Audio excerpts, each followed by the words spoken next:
السلام علیکم پیارے بچوں، کلاس 7th سبجیکٹ اردو۔ آج ہم ایک نیا سبق شروع کرنے جا رہے ہیں جس کا نام ہے بھلے اور برے کی پہچان۔ کہ پیارے بچوں، ہمیں بھلے آدمی کی بھی، نیک آدمی، اچھے آدمی کی بھی پہچان کیسے کرنی ہے، یا برے بد جو تکلیفیں پہنچاتا اس کی پہچان کیسے کرنی ہے۔ تو پیارے بچوں، ہمارا آج کا یہی سبق ہے کہ بھلے اور برے کی پہچان، کہ اچھے آدمی کو ہم کس طرح پہچان کریں گے اور برے آدمی کی ہم کس طرح پہچان کریں گے۔ نیک آدمی اپنے دشمنوں کے ساتھ وہ سلوک کرتے ہیں، نیک آدمی جو ہوتے ہیں، اچھے آدمی جو ہوتے ہیں، وہ اپنے دشمنوں کے ساتھ کیسا سلوک کرتے ہیں؟ جیسے ہم نے پہلے نعت کے اندر پڑھا کہ اللہ کے نبی صلی اللہ علیہ وسلم نے اپنے جو جانی دشمن تھے ان کے ساتھ کیسا سلوک کیا۔ یہی کہتا ہے کہ نیک آدمی جو ہیں وہ اپنے دشمن کے ساتھ کیسا سلوک کرتے ہیں۔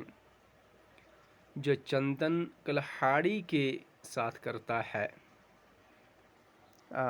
جو چندن جو ہے وہ کلہاڑی کے ساتھ کرتا ہے، کہ کلہاڑی جو ہے وہ چندن کو کاٹتی ہے اور وہ چندن جو ہے اس کو کیا بناتا ہے؟ خوشبودار کرتا ہے۔ چندن جو ہے یہ ایک خوشبودار لکڑی ہے، کلہاڑی اسے کاٹتی ہے، کلہاڑی کا کام ہے کاٹنا۔ پیارے بچوں، کلہاڑی جو ہے وہ اس سے کیا کرتی ہے؟ کاٹتی ہے، مگر وہ اس کی دھار کو خوشبودار کر دیتا ہے، کیونکہ چندن جو ہے یہ ایک قسم کی خوشبودار لکڑی ہے۔ کلہاڑی کا کام ہے کاٹنا، جب وہ چندن کو کاٹتی ہے، چندن جو ہے اس کی دھار کو خوشبودار کر دیتی ہے، اس لیے چندن کو یہ عزت حاصل ہے، اس لیے اس چندن کو، خوشبودار کو، لکڑی جو ہے اس کو یہ عزت حاصل ہوئی ہے کہ دیوتاؤں کے سروں پر جگہ پاتا ہے۔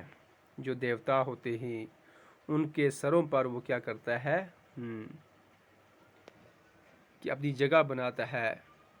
اور کلہاڑی کی یہ درگت ہوتی ہے، کہ یہ حالت ہوتی ہے کہ اس کا منہ آگ میں تپا کر ہتھوڑوں سے پیٹا جاتا ہے۔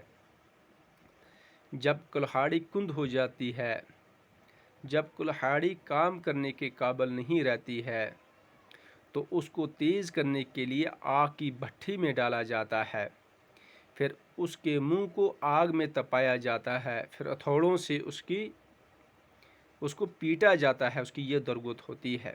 تو پیارے بچوں، یہ بھلے اور برے کی پہچان ہے۔ جیسے کلہاڑی جو ہے وہ ایک برا کام کرتی ہے کہ چندن کو کاٹتی ہے، مگر چندن جو ہے اس کے ساتھ کیسا سلوک کرتا ہے کہ اس کی جو دھار ہوتی ہے وہ اس کو خوشبودار کر دیتا ہے، اس کو خوشبو پہنچاتی ہے۔ ہاں پیارے بچوں، تو یہ تھا ہمارا آج کا سبق۔ انشاءاللہ پھر ملیں گے، باقی والسلام۔